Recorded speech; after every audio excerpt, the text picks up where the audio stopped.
I'm Kronicz. From the most extreme wrestling. And yes, I am by myself today for this Raw review for April 18th, 2011. Man, and I actually saw Tough Enough again. And it was good. So if you're not watching Tough Enough, you need to be watching it. Because it's actually good. And it's entertaining. And I can't believe that it actually is. But besides that, I'm not going to talk about that because that's not Raw. I'm here to talk about Raw because this is the Raw review. That is what it says up at the top, right? I sure hope so, anyways. This Monday Night Raw is a very special episode because it is not even in the United States. No, it is in our friends over way off. At least for me, because, you know, I'm here in Texas, so they're far off, over there in London, in England. So it was cool to see they're having a Raw over there, because that doesn't happen too often. WWE really needs to get over there more often, anyways. But the show starts off, and it's R-Truth coming out. What is going on? R-Truth is coming out on the very beginning of Raw to give, like, the 20-minute speech, you know, at the beginning. It was insane. So he grabs a mic, and his mouth's moving, and people are cheering. I can't even understand what he's saying. Well, whatever. But then, John Morrison comes out. And he starts talking crap to R-Truth. And, you know, R-Truth, he was entertaining the crowd, but I couldn't understand him. John Morrison gets on the mic. People are still cheering, but you know, his promo skills, they're still not very good. I mean, I love John Morrison, I'm a huge mark, but man, he just, I don't know. He needs to electrify the crowd a little bit more. I mean, he needs to he needs to do something. But the crowd was buying it, so I guess it doesn't matter, really. And I'm thinking that Morrison is like going heel or something, because he's in there talking about, R-Truth, you were in a match, and I saw you in between the John Cena match or whatever, and you were just sucking wind, and you were just completely blown out because you're a smoker. And I'm like, what is he talking about? Smoking? I mean, I've never heard someone talk about smoking or smokers on Raw since, like, Marlena was smoking a cigar, you know, with Goldust. I really haven't. And plus, it's PG. You're not supposed to have cigarettes in there, right? So I'm just trying to ignore it at this point in the promo. But then there's more words exchanged, and then let's see.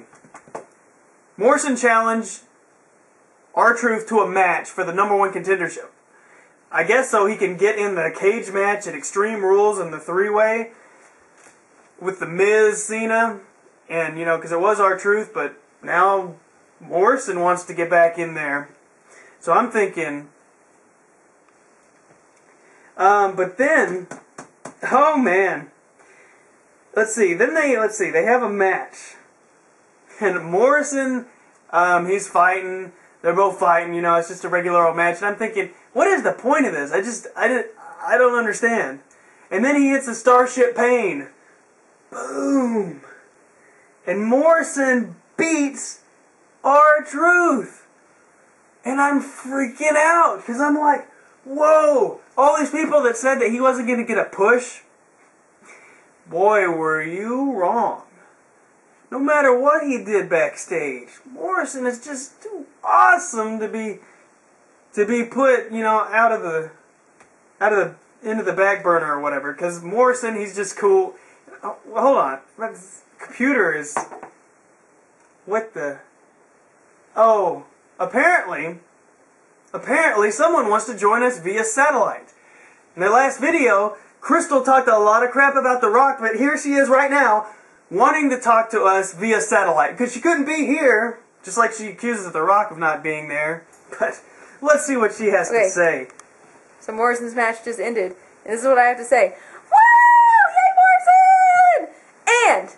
And all of you people on the internet, ooh, Morrison's not going to get pushed because he did Trish Stratus and he didn't give her a high five. You were wrong, because Morrison rules! Get back to me, because I'm here live with you. But, Alright.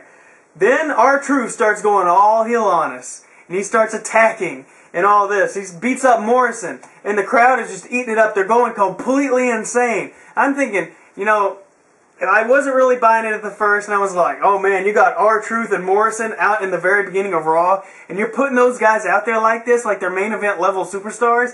And I'm just like, oh god, this could turn really bad really quick, right?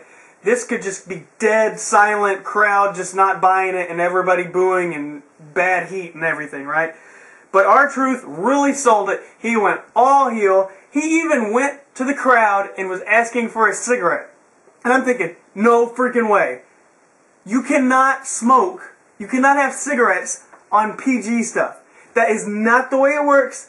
The ratings, you just can't have it. So he grabs a cigarette and he lights it. And I'm thinking, oh my god. Did you know that on 101 Dalmatians, when Cruella de Vil, she pulls out the cigarette, she starts smoking, they wanted to make that rated R because you cannot look at smoking because it's going to make you want to smoke or something. They had this huge deal about it, all the ratings, all the censorship. They wanted to ban anything that has any kind of smoking. You look on TV, you never see smoking because you just can't have it because it encourages kids, and kids see smoking. They're like, oh, well, that's cool, I'm going to have to do it. Well, that's like this huge thing. So Raw, WWE, the whole WWE universe is all PG, but you got a guy smoking on television, just, you know, celebratory smokes, and then he blows it in Morrison's face, and I'm thinking, what is happening? They're saying curse words, they're smoking. I mean, it's just, what? How are they getting away with all this? They're breaking all these rules. Oh, man! But John Morrison's gonna be in the main event at a pay-per-view! Ooh, you people were wrong. You thought I was crazy when I said that Morrison was going to get a push regardless if he made somebody mad in the back. Man. Alright. So, let's see. We got all this out of the way. Now, Dolph Ziggler comes out. This is where we get to the sad day face part. Ugh. Where is Dolph's hair? Dolph Ziggler! No, he doesn't have the hair anymore. Now his hair is dark. It was bright, it was blonde, and it was slick back, and it was getting in a ponytail, and he was Mr. Perfect. He was the new Mr. Perfect. What happened? This sucks. I do not like him having this dark hair. It makes no sense. He's supposed to be the new Mr. Perfect. And I love the hair. And they screwed it all up. He looks more like David Hart Smith than anybody right now. And he needs to be looking more like Dolph Ziggler. Why change it? It was a signature style. Golly, they might as well give, like, Cena cornrows and, like, rainbow colors or something. It's friggin' ridiculous. Jeez! Now, I didn't even get to who he was in a match against Evan Bourne. Evan Bourne's getting a match like all the time now. So he goes for the shooting star press, kinda lands on his feet, and then boom, zigzags. Still like Dolph Ziggler, but I mean, they screwed up his hair. He won, beat Evan Jobber Bourne. Yeah, Evan Bourne's cool. I'm glad he's getting on matches and doing that shooting star press. He has like the most perfect shooting star press. Ah, man. It's almost as good, maybe even better than old Scorpio, you know, back in the day. Okay. Now, you start hearing the Creed music. Well, at least I hope it's Creed, because it sure sounded like it. So you know what that means. It's a My Sacrifice video, just like 10 years ago, except this is for Edge. And that was okay, I guess. It wasn't as good as... It wasn't that great. I mean, really. Just kind of a thrown together video. Now the Miz is out there, he's all upset about the pay-per-view getting changed, yada yada yada. And then Sin Cara comes out. What, he's a main event superstar now? I don't get that. But anyways, it's Cena, Sin Cara, Miz, and Alex Riley. Alex Riley's not really main event level, is he? But Cena and Sin Cara win. What is with tag teams? Really? You just have random tag teams all the time. Random. Oh, are there even tag champions anymore? I don't understand. It was an okay match. I mean, it was pretty good. Just random tag matches. It's really confusing. I don't know. There's more random tag matches than there are actual tag team, group matches. I don't know. It's so weird. Then Eve and Nikki Bella. Boring. Can't wait for Awesome Kong, or her new name's gonna be Karma. Whatever. But I can't wait for her to come out and kick everyone's... You know what? Okay, now, Cole is going to come out and he's going to get knighted. And I'm just thinking, this is retarded. But, I guess the people in the crowd really got offended. But, us Americans, we're just like, you make fun of our leader and we don't care. But I guess, they don't like their queen being made fun of, Miss Elizabeth over there. So, whatever. The crowd really, really, really didn't like that. JR becomes the first member of the Michael Cole Kiss My Foot Club. Now all Michael Cole needs is to adopt the McMahon Syphilis Shuffle Walk, and he will be complete in his Master Championship trial, whatever, try to beat Vince McMahon thing. Okay. Next page, says this paper. And Santino versus Sheamus. Boom! In your face! Again. Because I kept saying Morrison and Santino are going to be the next superstars to get pushed to the top. Get in, main event status maybe. Not really this quick, I was predicting, but I did say that. And everybody's like, oh, you're crazy. Santino? Are you freaking insane? He's like almost the main event. Where's Daniel Bryan?